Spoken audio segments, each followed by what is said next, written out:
Join us this new year for new conversations at the Commonwealth Club.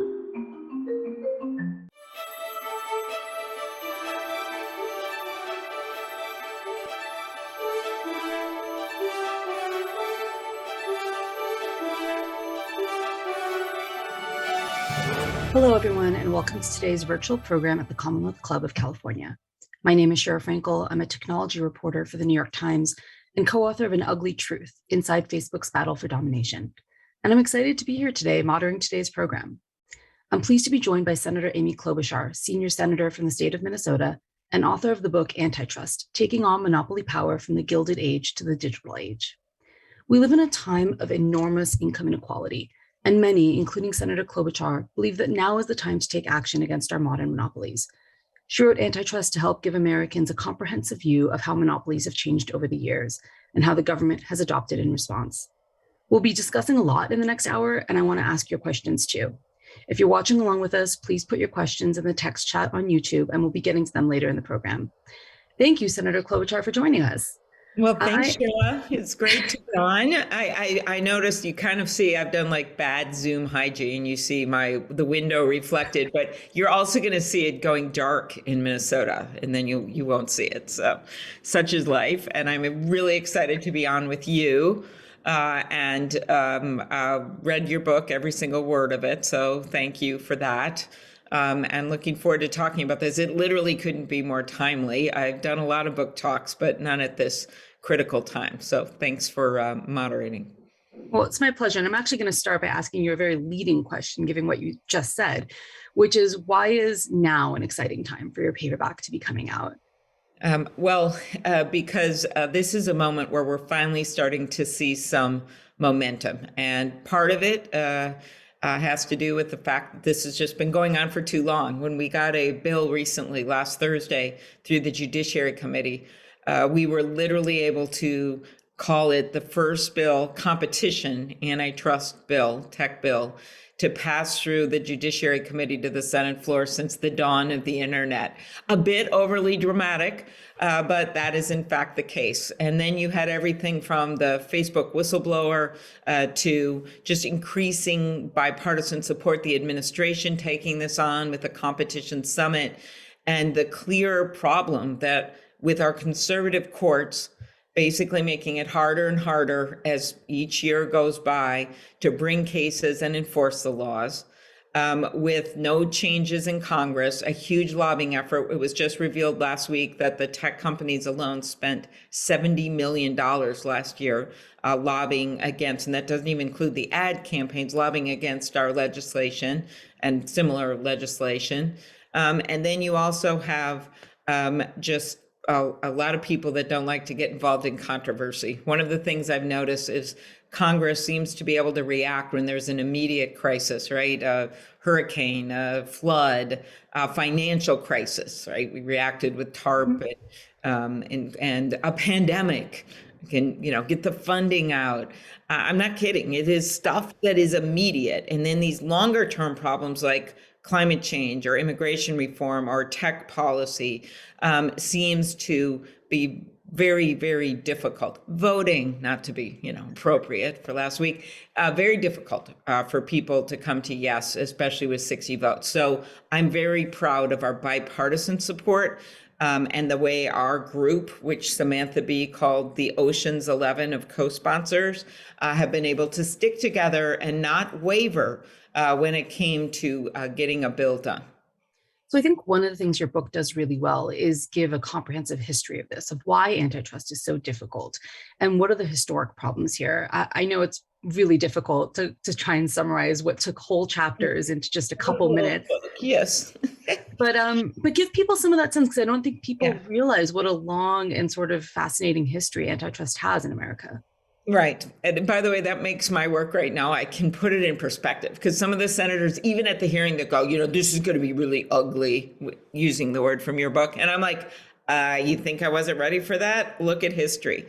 You go way back to the start of our country, where some of the founding fathers actually wanted to put stuff in here about monopolies. And monopolies were a motivating force, even though the word didn't end up in the Constitution. very big force that literally people came from England to our country because they were entrepreneurs and they didn't want to sell all their stuff, by the way, including tea purchases, to monopolies. And even the Boston Tea Party wasn't just about taxation without representation. It was also about the fact that they had to deal with a monopoly tea party in the East Indies Tea Company. So then at one point, they said, well, don't worry, the public will take care of this. We don't have to put this in the Constitution. And it took 100 years. But as these trusts started developing and things got worse and worse, that is when, first of all, Senator Sherman, brother of General Sherman, marched to the sea and friend of Lincoln, got involved. And it's also around the time you see this driving movement, which led to Teddy Roosevelt after Democrats and Republicans started decrying the trust. State legislatures got into the act, by the way, history repeating itself, right, Shira, because you see that happening right now, and they have limited powers, but they start passing stuff. And pretty soon the companies go, oh, whoa, we have this patchwork of laws, privacy laws, whatever. Maybe we need a federal law. Maybe we were wrong. And so over time, Roosevelt comes in, he starts busting the trusts, whether it's Standard Oil, which was actually completed by President Wilson, or whether it is financial trusts, or whether it's rail trusts, and he starts bringing actions. That continues during the progressive era. But then after that, for many other reasons, it kind of drops off for a while, picks up again with the AT&T suit, and that's kind of the heyday. And then you get to the present where really for the last 40 years, nothing has happened, which happens to coincide with the internet. And there just has not been any laws passed to get at the problems of our time. Whereas in the past, Sherman Act passed, then Clayton Act passed, things happened about every 20 years or so. And that's just not happening right now. So that's led to a lot of the consolidation because, as Bill Baer, the former head of antitrust under Obama, once said, there's deals coming before us that shouldn't be even getting out of the boardroom because companies are going to test it. That's what they do. And if there's no pushback, as Adam Smith said, and I think everyone thinks of him as, godfather of capitalism, invisible hand, but he also said the one thing we must fear is the unbridled power of the standing army of monopolies. And also in the book, I point out some fun stuff. I have over 100 cartoons for people that like cartoons. I also have stories like the woman who invented the Monopoly game and how she got shoved aside for a guy, the only time in history, Shira, where a man took credit for a woman's work. Never happened otherwise. Okay. Or the story of Ida Tarbell, the woman who uncovered the Standard Oil trust and what had happened there. And the difference that she and other muckrakers made. There's a lot of women in the background of all of this. And so I tell a lot of the interesting stories about cases and what got us to today. See, that was a pretty quick soundbite of. It was better than I would have done if someone asked me to summarize my book. I think that when people think about all this, you just mentioned the idea of tech and the big tech firms that have emerged just in the last couple of decades, really. What we're really talking about are companies like Google and Facebook and Amazon and Apple. And I think one thing your book did really well was draw home how this affects the consumer, how this affects people at home who depend on companies like Facebook and Google and Amazon, which have really become part of the infrastructure of America and how we live our lives today. I was wondering if you could get a little bit more into why the lack of any kind of updated antitrust regulation has affected sort of the modern day American consumer. Sure. And let me go start with non-tech stuff. In some areas, and I think one of the best examples for me is pharma, where you have cases, and this first came to my attention when I had just gotten to the Senate and I got a call from one of our children's hospitals. And I found out that this baby's heart drug called indomethacin, which had always been competitively priced and was affordable, had completely shot up, like up to $1,600, $1,800 from where it was. And it was costing consumers and families, but also the hospitals, if the families couldn't afford it, for a common drug that had a competitor. Well, it turns out that the company that had the competitor, they both basically both been sold to the same company. And I remember holding up the vial of the indomethacin as a new senator. I'm brand new. What should I do? To the FTC. FTC ends up bringing a case. Conservative Eighth Circuit, which defied a lot of experts' beliefs about how this should have gone, and upholds a Republican appointee's decision. And basically they say, sorry, can't do anything about it. And that was unbelievable to me. And you didn't have a competitor emerge for years and years. You saw the same thing basically with EpiPen more recently. And I care about this. My daughter carries one of them. And all the moms, of course, of the world immediately and dads knew exactly what I was talking about. Again, there was lack of competition because things that had happened with the alternatives. So they just jack up the price.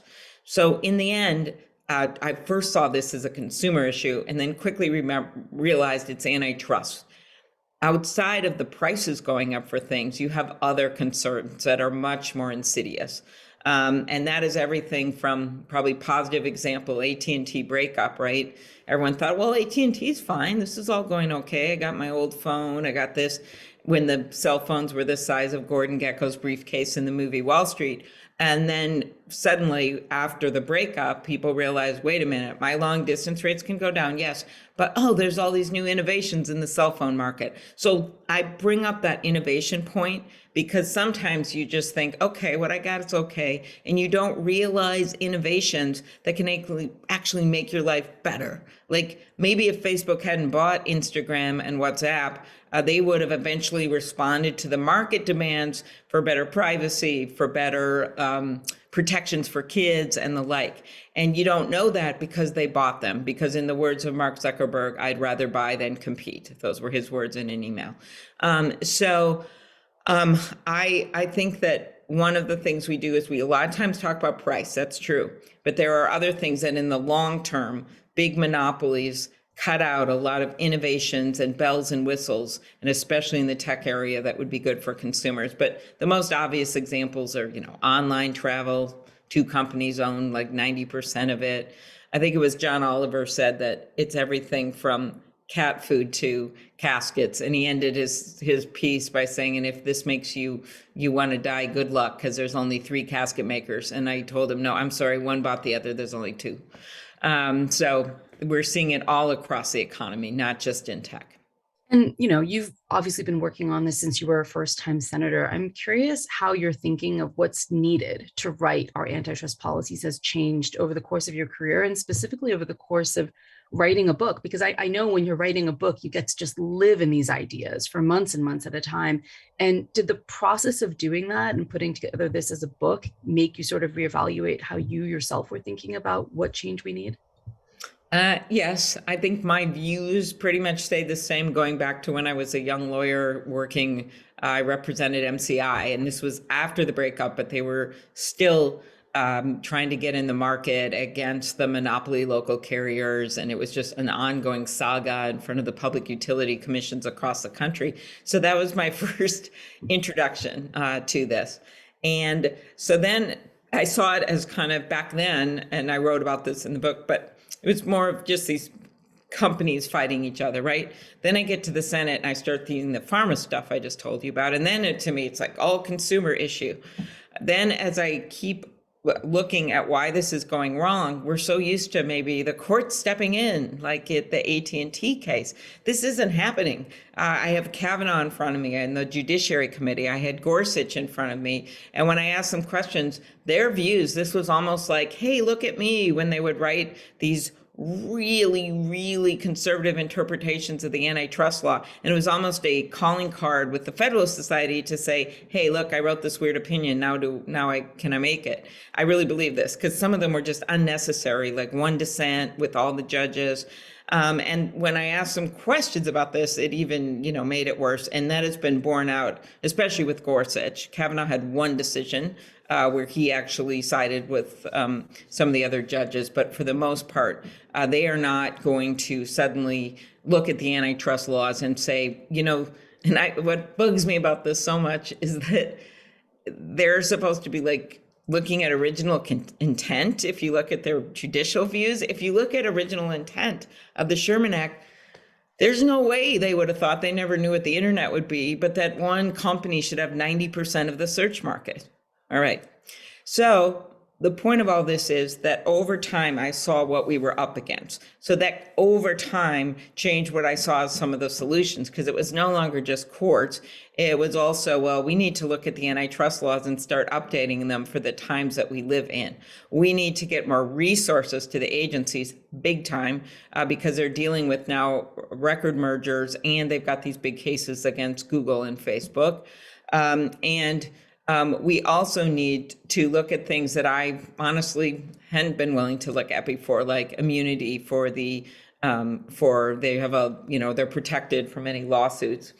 And I've started to realize as time goes on, even during the last 2 years, if they're going to resist every single thing, even bills like mine that say you can't self-preference your stuff and you can't, why would they have immunity? And because clearly they're not going to allow for any sensible government regulation. They basically, we can only rely on the private system to police them if they're going to do this. So I'm still not there 100% on a bill like that. I'm still waiting to see, as my dad would always say, I would say to him when we were on bike trips across country, I was waiting to see if he would improve before I would take the lead on the bike, because then I could draft behind him. So I'm waiting to see if something changes. But so far, it's been, to me, nearly flabbergasting, knowing what we're up against and how hard they're lobbying to not put any rules of the road in place.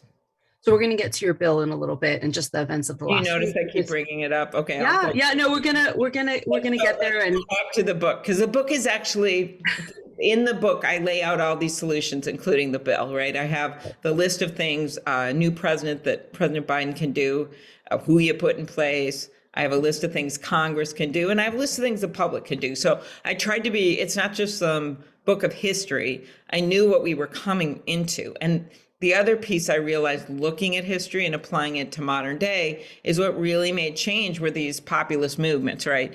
And they wouldn't all be Democrats by any means, but they were the farmers with the pitchforks and the Granger movement. They were the union activists agitating against monopolies because that pushes down wages.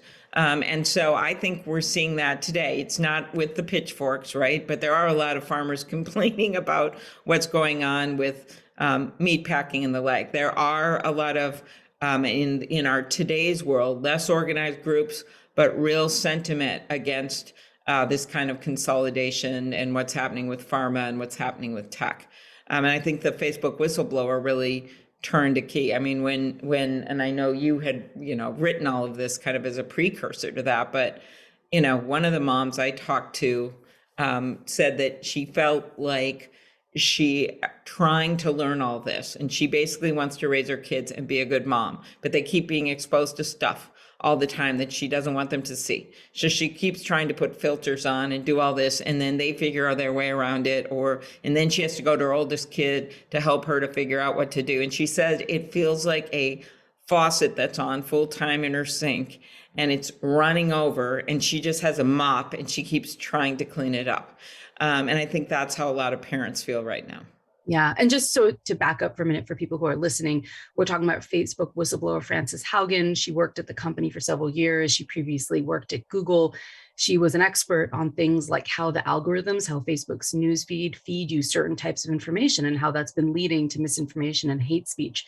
And I think one of the most interesting things she said that really stuck with people was how the company makes a decision. She claims the company makes a decision constantly to keep certain things in the news feed that keep your attention, even knowing that those things might lead you to misinformation or hate speech or other unfortunate things, because its bottom line is its profit and it needs to keep you online as much as possible.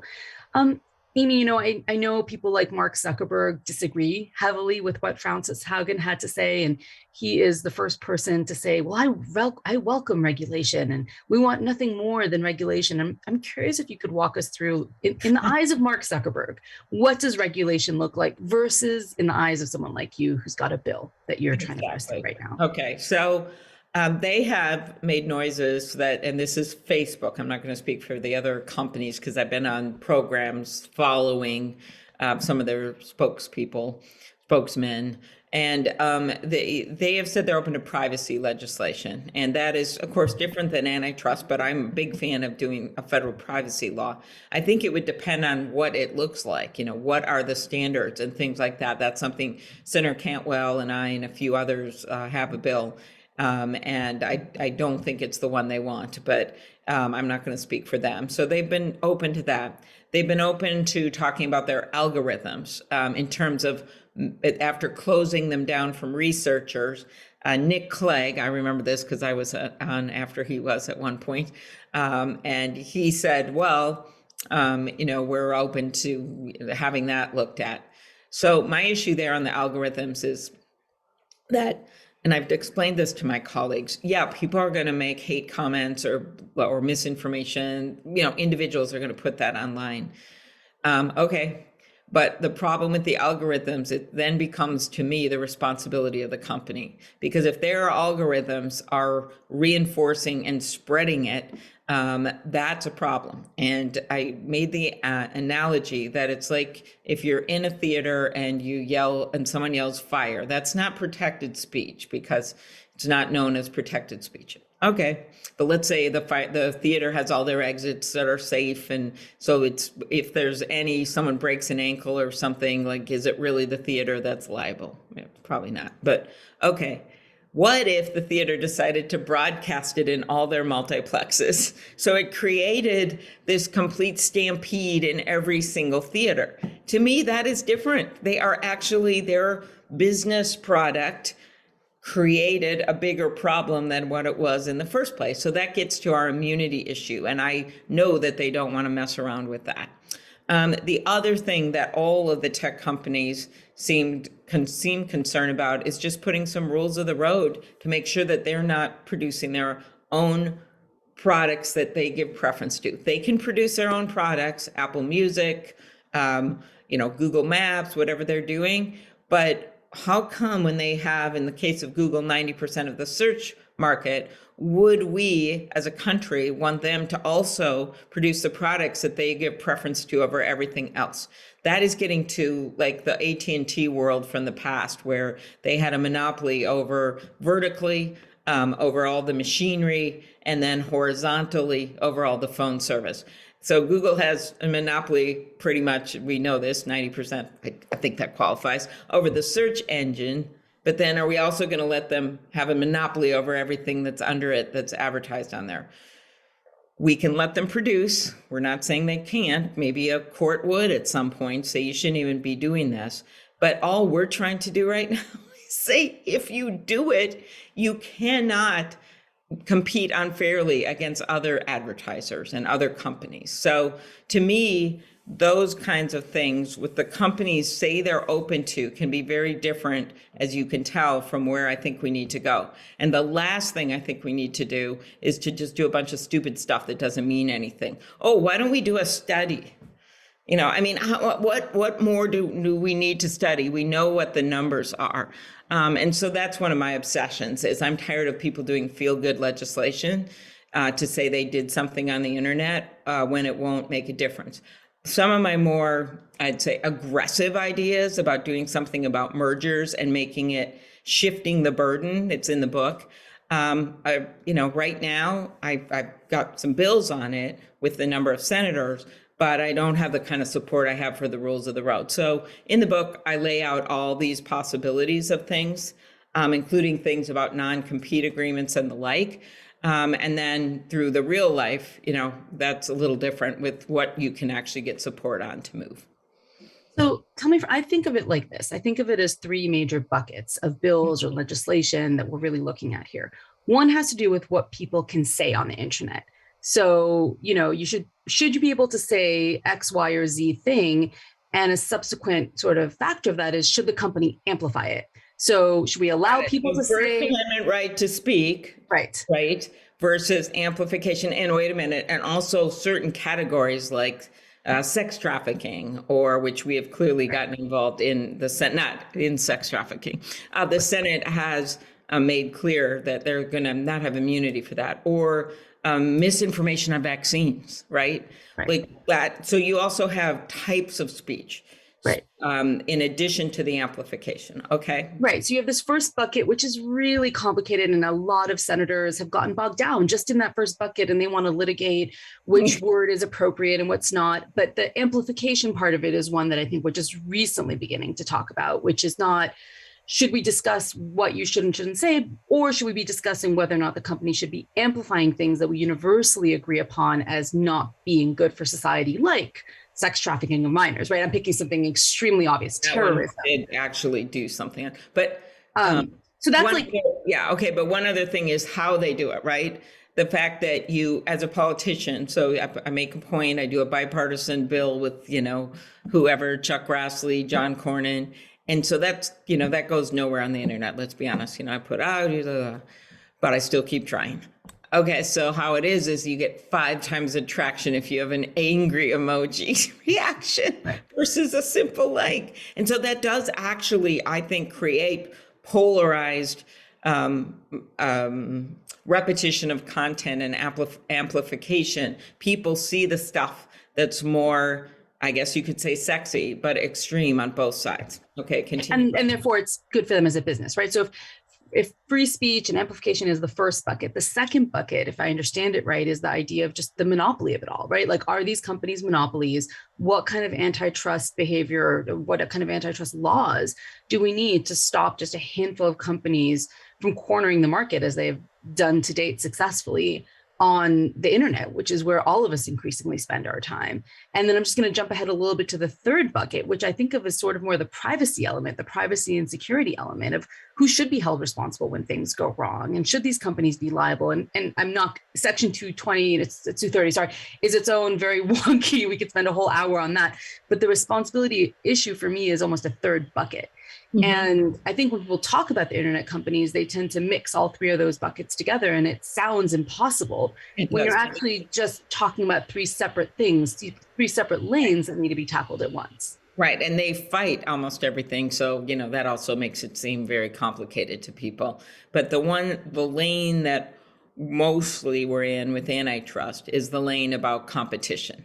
And there is an argument of why it can help in the other lanes, honestly, is that if you have true competition, so that you don't have one company with 90% or 70% or whatever, then that's what I meant about the bells and whistles. One of the ways you have competition is for price, but it's also for what you can get out of the product. Can you actually have a real platform where you're communicating, where you know who you're communicating with, or you can't have fake people? Can you have a real platform that's protecting kids so bad stuff so they can't be on there because you know who's registered, right? Mm-hmm. That's successful and has real money behind it. So the competition issue does flow into the other stuff, even though I agree with you on the buckets, because and the competition issue is maybe the most, it's not just the government saying, oh, hey, you have to do it this way. It's saying, let's let competition flourish by putting some road rails on. Let's listen to Adam Smith about the unbridled power of monopolies. And then if history is a guide, we will get more success in terms of the bells and whistles through the private sector. So ironically, after all that said, my way of doing this is arguably kind of the most market-based approach, right? Mm-hmm. And yet it involves government stepping in, but it's to promote competitive markets. So that's the choice I'd make. Mm-hmm. And I mean, I think we've been waiting to this from the start, but talk to us about your bill, because I think for people who aren't following this, your bill passed through committee earlier this week. And just to place it in time, we're talking about roughly the middle of January, your bill passed through committee. Can you talk a little bit more about what's actually in your bill?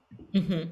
So this is a bill that looks at, as I said, the rules of the road, and looks at things like Let's start with something easy. Okay, Amazon, Wall Street Journal reporting and other places showed that you actually have some of your business um, outlets and some of your managers or whatever they are who are actually copying people's products who advertise on your platform, like the poor guy with the luggage organizer with a few employees. And suddenly the plans are copied and it ends up in Amazon Basics. So that to me, if anyone has to agree, this is not a good thing. And we've got to make it very clear that as a monopoly, you can't do that kind of stuff. Then you've got self-preferencing, which we've discussed, where you take it and they're self-preferencing their own products like Google restaurant reviews over Yelp. And then you also have behavior where they're telling companies, okay, you guys, if you want to be rated near the top of our platform, you got to buy a bunch of our other stuff, small business. You've got to buy our distributions. You've got to do all this. So it's kind of getting at behaviors like that that allow them to have a leg up over other companies. And that's why I think we were able to Senator Grassley, that's appealing to him. He represents the state of Iowa, with a lot of small businesses. Although it is pretty funny. He's like, everyone has an Amazon plant. That's not enough to like me. So he has a lot of small businesses. And then you have people like Senator Durbin, who's always been interested in consumer issues, Senator Graham, who's been willing to take on internet companies before, which is a whole nother thing because some people just don't even want to mess with it. And then you have just a vast array of different political ideologies, from Mazie Hirono to Josh Hawley to Mark Warner, who really understands this in terms of the business perspective, having been in tech before and done well in tech. And so what I did was I put together a group that was focused on this competitive market issue. And I think, what's interesting of the people you just know, this isn't a partisan group that you put together. Mm-hmm. It's been a fairly bipartisan, and as a reporter covering this, I want to just know that it's fairly unique for there to be bipartisan support of a bill like this and for it to not fall according to party lines. Yeah, and also for it not to fall apart when the votes come, because sometimes people will just go off, and there are different views of these people, believe me. But in this case, we actually gained support despite the lobbying campaign against it. And so I thought that was a tribute to people who are willing to stand up. So, that's what this bill is. There's a bill coming up, as you know, Shira, on app stores. And this mostly involves Apple and Google, and the fact that companies are paying 30%, which gets filtered through to consumers who are on the app stores for Apple phones, Google for other phones, and how they also are not able to advertise, hey, you can get a cheaper deal on the web if you go to our website, yet app stores have, in some cases, replaced the web. I now understand why some of the stores I sometimes shop on online don't have apps. I never quite know, why don't they have an app? They're pretty big. Well, they've just made a business decision. They're not going to pay that much. And yet it's really hurting them compared to other companies. So that's pretty much what that bill's about. There's another one on news organizations being able to get better rates and being able to negotiate, because for small newspapers, that's really hard to do.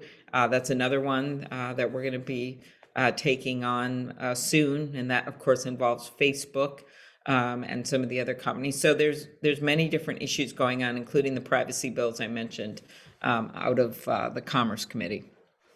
These companies that you are talking about, Facebook, Google, Amazon, they have some, I think Facebook alone has the largest lobbying wing in all of Washington, D.C.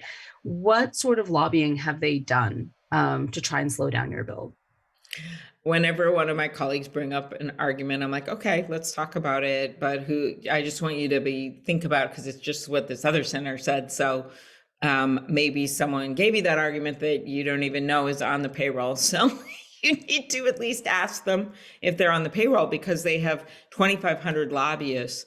And they have different people targeted to different members. This isn't new, right? Big companies hire, but this magnitude, they've been in the top group of companies hiring lobbyists now for a number of years. So it's unprecedented in terms of the sustained effort and the number of people. And then you have the unprecedented David and Goliath situation, because I have exactly 3 lawyers working on this, and who are outstanding, as I remind them every day.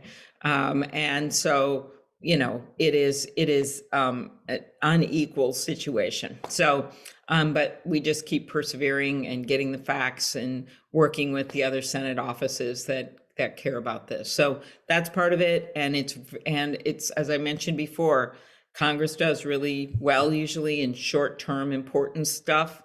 They don't usually mess around with long-term unimportant stuff, but they spend a lot of time in the quadrant of short-term unimportant stuff that's in the news. And the hardest is where we are with tech. That is long-term important stuff, because it's not right in front of them, except for maybe some crises that develop, like with our democracy or other things that are very apparent. But this has been long-term for a long time, and I think it's increasingly becoming short-term, which is why there's much more interest in moving bills.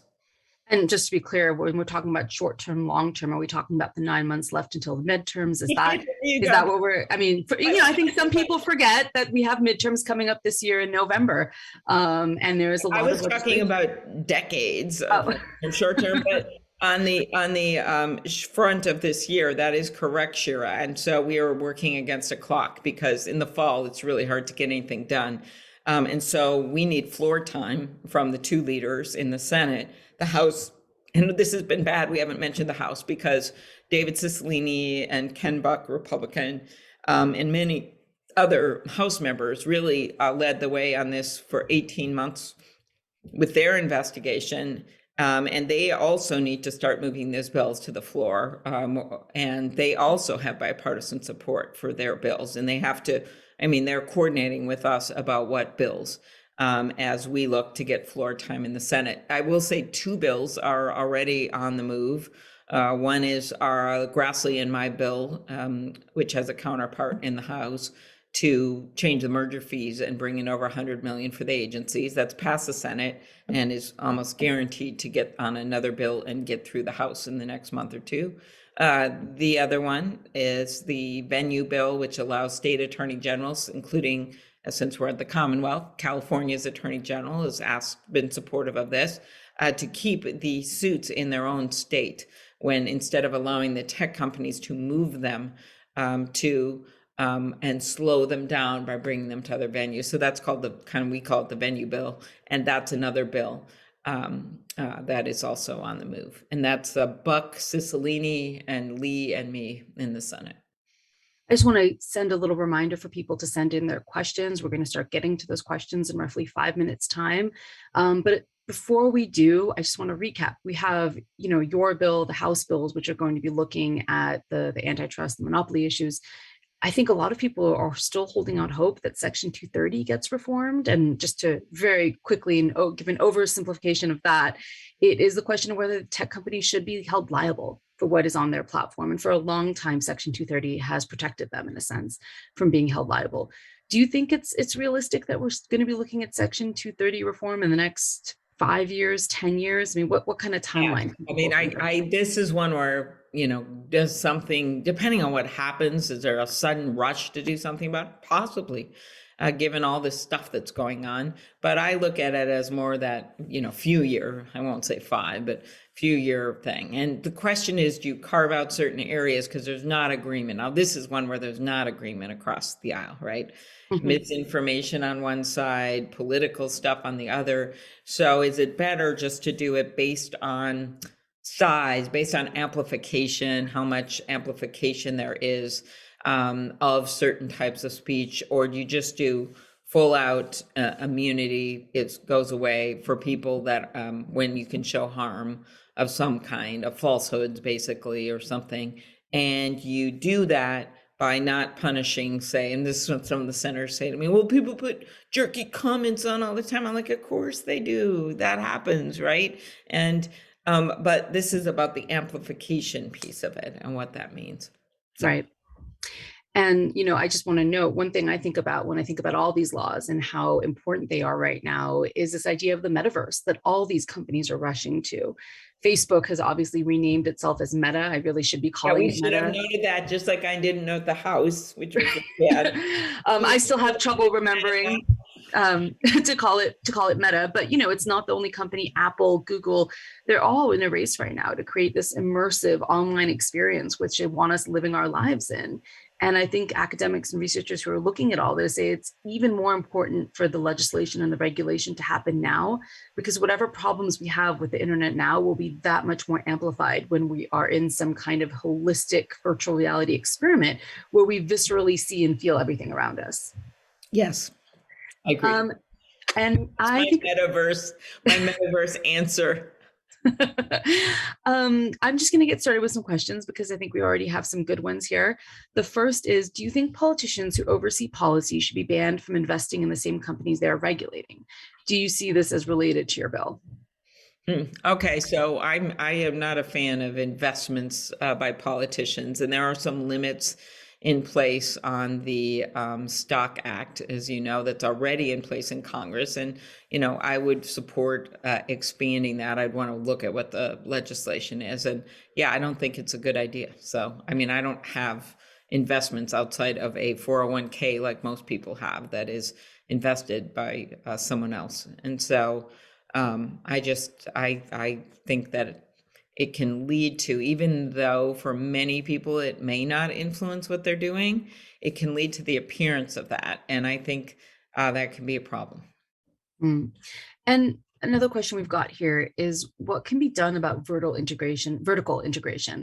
For instance, like Jeff Bezos buying the Washington Post. Well, that's interesting, since I did talk about that horizontal. I always remind people that's like Pepsi and Coke merging, right? Horizontal versus vertical, what's owned under them. I think that you've got to look at the market. You've got to look at the businesses in the market to figure out if it's an antitrust violation. And that's, we have special rules when it comes to, say, TV stations, if they're in the same market, and sometimes there's waivers and the like. But I think the issue for me right now, as opposed to allowing the Justice Department and the FTC to look at specific cases, is because we've been doing that a long time. We have these hearings, we throw popcorn at the CEOs, and then that's the end of it. We make news one night. Okay, everyone go home. We're not really going to do anything. I'm just tired of it. And that's why what I'm looking at is putting in some specific rules of the road. I'll say this over and over again, to make it much better off in terms of allowing competitors to compete in the market. Another good one here. If Tim Cook spent 40 minutes on the phone with Senator Ted Cruz and couldn't convince him to vote against your bill, does this show that there's true bipartisan traction? I don't know where to go with that one. I did think that was interesting when Ted Cruz revealed that fact. And I'm very clear, I of course wasn't going to turn down a meeting. I want to hear from these. There's nothing wrong with that at all, that the companies are talking to us or we're talking to them. That's part of getting legislation done. And you want to know where their views are and what they see as concerns. In my personal view, we not only made some changes to the House bill to the point where the Washington Post editorial page said, finally, a tech bill that can, basically they were saying, that can advance.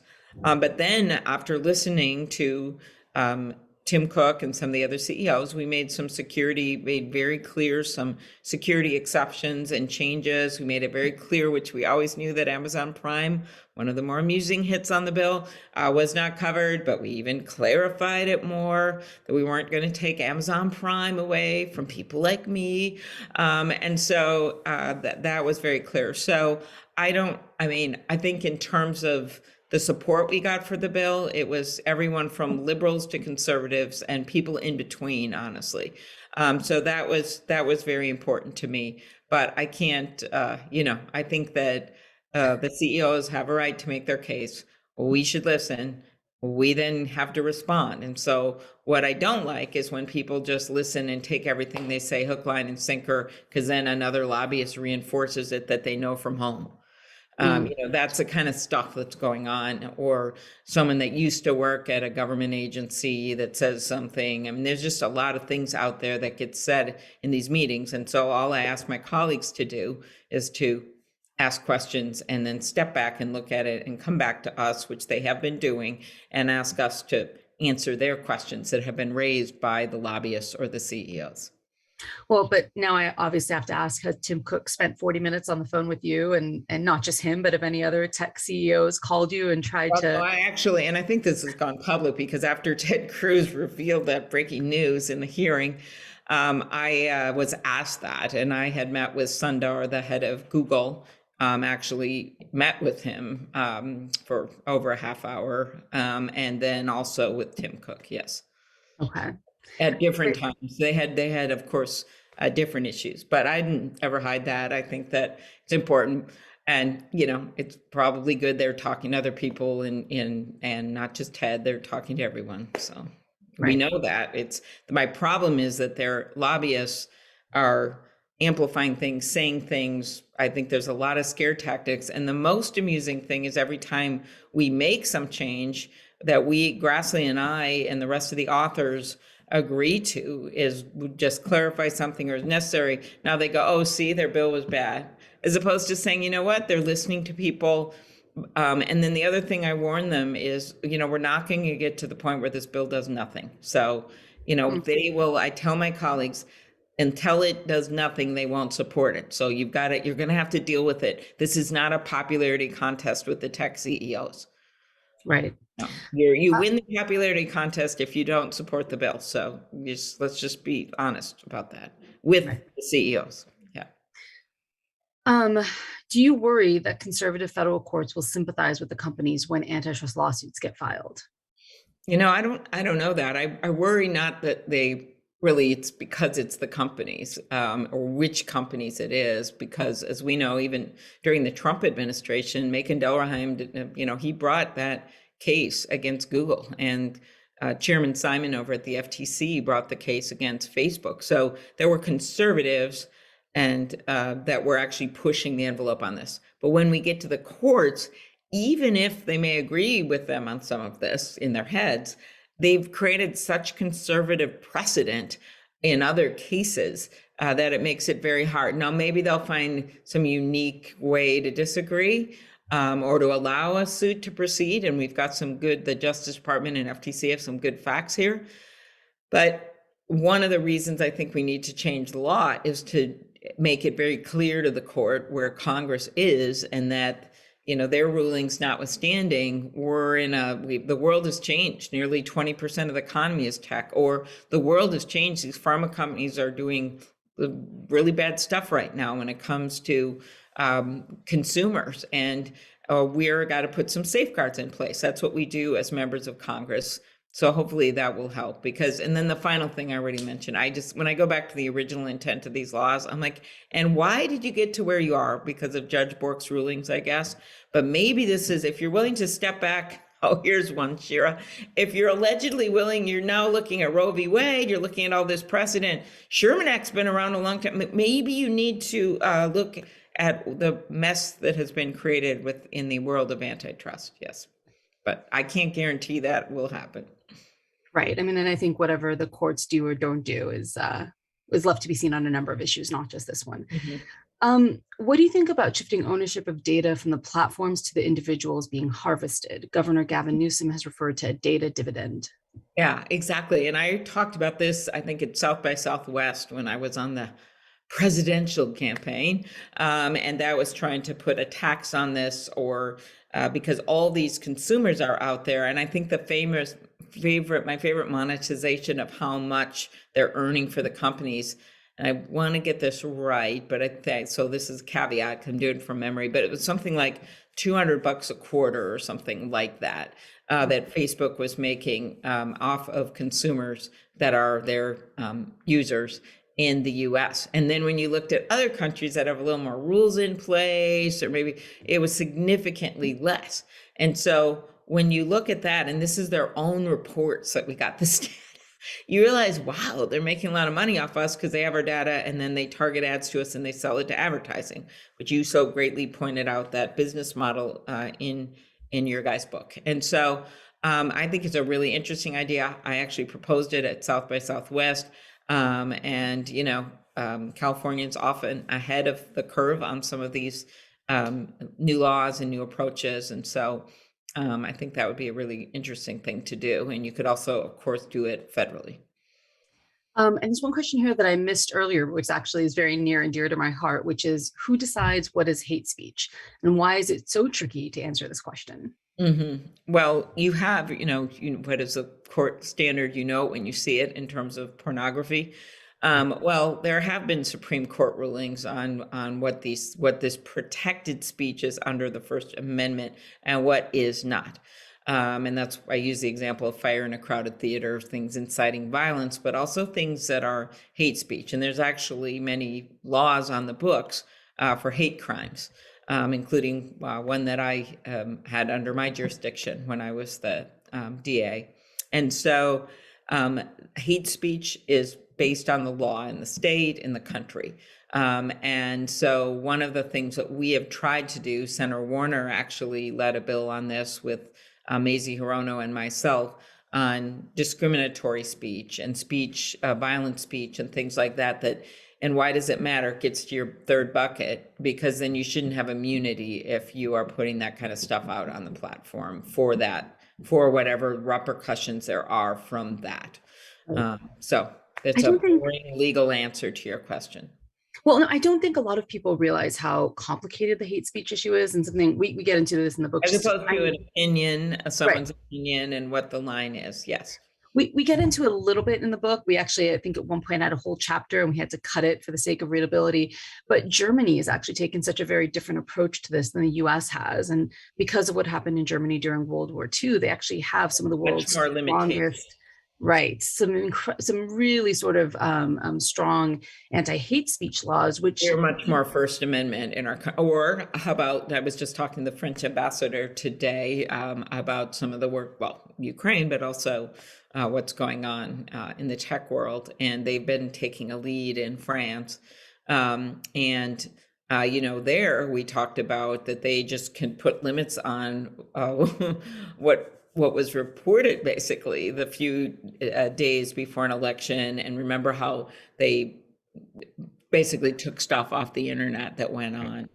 Some of that going on with ads, but it was so, one platform did that, but their laws allow a different approach to their elections basically. And so, our country has had a much different approach. So one of the things that we have to do is deal with the existing laws and how we can make change that's still legal, under our Constitution and the like. And so that gets to some of the questions you had and why you so well put it into these different buckets, because a lot of this stuff I'm talking about, as much as people try to sometimes bring this up on mostly on the right side, but sometimes on the left side of the aisle, this is really much more straight competition policy.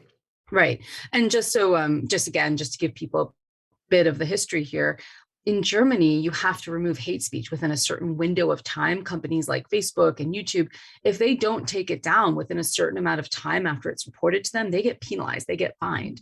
And as a result, companies like Twitter, YouTube, Facebook have had to put tens of thousands of employees in Germany so that they can be really responsive and take down hate speech as quickly as it appears, as opposed to here in the US, where they their own rules prohibit certain types of hate speech, but they do it on their own timeline. And there are countries in the world where moderation isn't done very well. Of course, Myanmar is the country that always pops into my mind first, where it could take months, right? It could take months for a piece of paper. And then it spread all over the place and created issues. So exactly. So. We have another question here. And I just want to note, you have a couple minutes left to get in your questions. If you have any last questions, please put them in the chat. Another one we have here is there anything we can do to help persuade members of Congress from California, including Democrats who get a lot of support from big tech, to support your legislation? I think they might be thinking of a specific Democratic senator when they say that. I think you just have to make your case. I will say that, Senator Padilla made very clear at our hearing that he wanted to work with us on this going forward. They both, senators, voted, I think surprised some people by voting to advance the bill that I just had, that Senator Grassley and I had in front of the committee. But of course, they've made very clear that they wouldn't necessarily vote for it on the floor. You have House members as well, and I think there's difference of opinion in the big state of California, which is basically as big as many countries or bigger. You've got just different views as well in the state. And I just think it's important to keep making the case, because believe me, the companies are making the case. And we haven't really talked about this, but we don't, I want these companies to be successful. I'm glad they employ people, and it's not just in California. They employ people in other places as well. They've given us incredible innovations. I was going to say I wear a Fitbit, and I realized I charge it and I've lost all my steps for the day. So this was actually a really sad moment for me right now at this moment, Shira, right here on the call in front of everyone. I have an iPhone. I am not some Neanderthal on tech. I use these innovations. I've ordered online through the pandemic. I get all that. But that doesn't mean that as a nation, it's one of the hallmarks of our country is that we've always rejuvenated capitalism. And when someone gets to dominate in a market, we're supposed to be stepping in and not saying, you're bad, we want to get rid of your whole ideas in your company. No. We're saying we want to make sure that it's an even marketplace so we can get the next Google. And we had a number of startups actually that came out on our side on this bill and made very clear why. And I think that's part of it. Right. And I just want to know, early in the conversation, we talked about these tech companies essentially becoming like utilities to many Americans. People, not just here really, but especially in the United States, WhatsApp, Facebook Marketplace, Twitter, YouTube, all these things have become sewn into the fabric of our lives. And I don't think it's realistic that they're going to up and disappear, which is something you hear of a lot of, why don't you just delete this thing? Why don't you just delete this company? And you feel it like sometimes, but you could just get off the platform if you want. But I think one of that the counter to that is that's a scare tactic that the companies are using when we know very well that our bill won't do that. And we have had so many experts say this. They're basically, they may not say they know they can't say it's going to destroy their whole company, but they say it's destroy certain things they do that you guys love. And we just don't see it that way at all. So, and nor do a lot of other senators that have looked at this really carefully before they started to be willing to take on the biggest companies the world has ever known. Oh, and here's one that I love. I know I have an answer for this one. Is there a favorite part or story from your book or something that got left out that you wish had made it in? Let's see. Well, there was my husband, as I note in the book, helped me with a lot of the footnotes. He wrote a lot of these. He wrote these footnotes, and he has 200. A lot of stuff that he would have liked to remain in. We would have had like double the footnotes based on some of the research. So I'll say that on his behalf. He's a law professor and a good writer, and is a death penalty expert, actually. In terms of some of my favorite stories. I actually, for me personally, this whole part I did about how growing up, I didn't really understand monopolies. I, played the game Monopoly, and I was so competitive. I'd like try to beat my grandma all the time. I would, and the whole concept was to buy more and get bigger and bigger and bigger. And then I did not think about the history of this with my family, my grandpa and my great grandparents coming over from Slovenia to work in the mines. And they were basically working for the monopolists at the time, whether the mines back then in northern Minnesota were owned by the railroads, but many were owned by James J. Hill. And hilariously, when I was growing up, James J. Hill was, of course, long dead, but my mom would take us at Christmas time, driving by in her little red Comet, the Monopoly house of James J. Hill, built metaphorically by my grandpa, since my great grandpa had come over the year he was building the house, and he worked in the mines, and my grandpa worked in the mines. And the Klobuchars had literally built the house. And so I think those connections, when people can see it in their own lives, and my grandma with my dad growing up and his brother, she's like, okay, we got a better place in America. Our kids can go to school, but this is the last generation working for the mining monopoly right now. And now it's, there's different competitors. but in her mind, she was going to try something else for her kids. I love that. We have another question here. How about facilitating data portability and service interoperability? That worked well in the wireless market and should work similarly in social media, search, et cetera. Very good question. And I know Senator Warner had a bill he'd been working on in the past that I think he's still focused on. I think there's a bill over in the House on this. He's actually knows a lot about this. And I believe that is a very good approach as well. So that's something else that the House has worked on that we could incorporate in a bill when we get to the floor. And just to explain to people who are listening in, data portability is the idea that you'd be able to take your data if you did want to leave the company. If you did, I was talking about the interoperability, but you're right, yes. The data portability about your stuff. So if you went to another platform, that you could bring it with you, that you own it, not the company. Right. I mean, I think one thing that we were, when I think of writing the book and Facebook and how much I knew about Facebook before I wrote it, one thing I wasn't aware of and was shocked to discover was just how much data they sit on individuals. And I know Google is even more immense, as far as I've been told by people who work there. I question whether the average American realizes how much data these companies have amassed on people, or how much they think is their secret stuff and they have it, and how much I think people do know when it happens. Like you send an email about, turn on your air conditioning, and suddenly you got air conditioner ads. And senators have, throughout hearings, as have witnesses, used examples like that. And they actually, in real time, when I'm having these hearings, people tweet publicly examples of what just happened to them when they were talking about the hearing.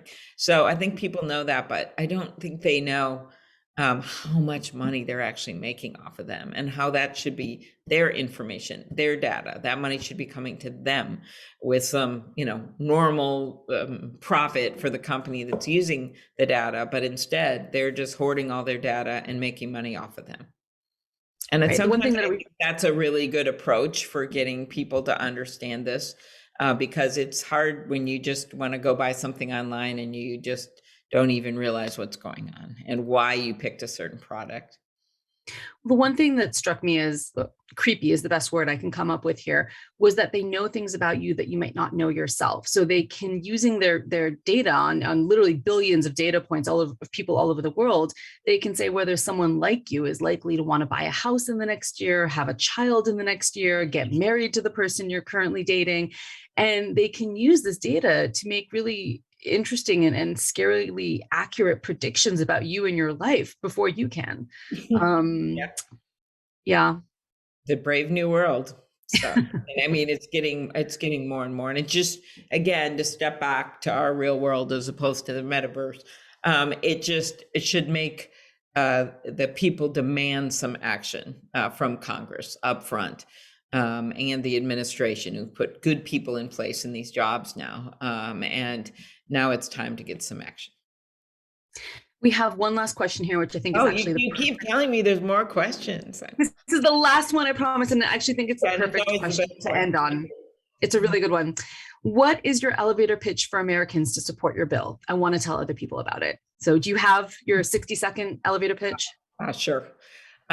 America has thrived on competition. It's what made us the envy of the world, and new ideas and new products, and allowing new people to create new things. And right now we've got monopolies that are the gatekeepers controlling that in the dominant tech platforms.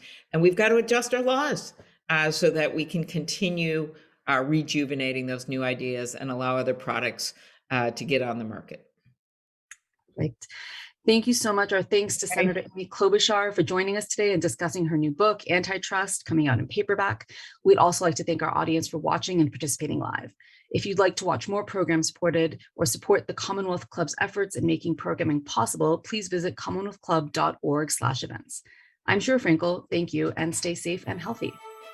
Thanks, Shira. Thank you to everyone. Bye.